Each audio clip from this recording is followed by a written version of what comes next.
Well, welcome again. This is Mike Jacko from Minneapolis, and I'm looking forward to spending a few days with you guys down in Orlando. Now, on Thursday night, the 28th, we're going to cover estimated repairs. However, on Saturday, the 30th, we're going to spend the full day taking your business to the next level. One of the things that I've learned from beginning investors, and sometimes seasoned investors who are they only know one strategy with real estate, is they know how to make a cash offer. Okay, well, they can figure out the estimated repairs, and for those who can't, we're going to cover that on the 28th. So by the time we get to Saturday, everyone's going to know how to accurately and quickly estimate the repair budget on the property. Okay, but then we're going to take it to the next level, and we're going to go get the Mayo formula, and I'm going to show you some tips and some strategies on how to get the after repaired value if you don't have access to the MLS. Okay, so we're going to spend a little bit of time on that Saturday morning, and I'm going to show you some non-MLS tricks where there are free resources out there. You just need to know how to use them, and I'm going to share with you guys how to find them and how to use them on Saturday morning. Okay, and then now we're going to take it to the next level, because that's where I see a lot of beginners and even a lot of experienced investors stop. They make that cash offer because that's all they know. So they just make a lot of cash offers. Well, if you know Robin, that's one of the things she teaches is, you got to make the cash offers, but you also have to have alternatives, because it's easier to make multiple offers on one property than it is to make multiple single offers.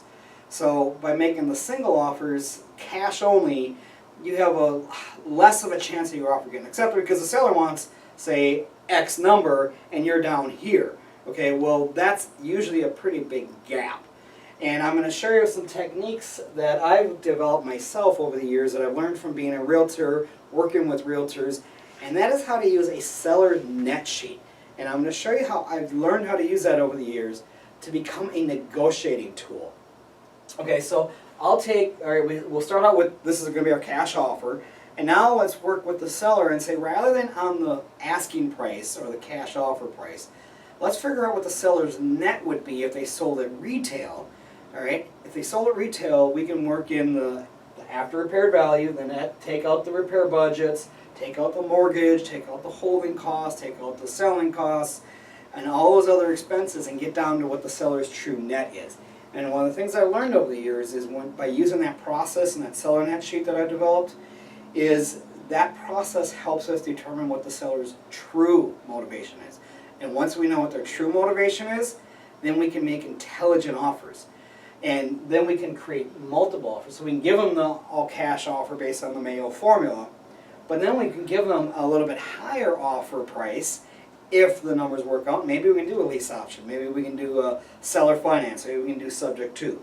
Okay, so that's possible number two. We're going to show you how to use the financial calculator when we need to and come up with those numbers. And by also doing that, if we create the seller financing options to give them multiple offers, well, what if the seller accepts one of our higher price seller financing options? All right, well, that's where learning how to use a calculator is going to help you figure out what the cash flow and the time value of money is to help us figure out what our exit strategies is. Because it's not just making the offers, we also need to know what our exit strategies are going to be, so that our offer, if they do accept the higher priced offer with our seller financing, we already know our exit strategy. And when I make multiple offers, cash offer, and then a couple different higher priced seller finance type of offers, I already know, it doesn't matter to me which one of the three the seller accepts, I already know my exit strategy.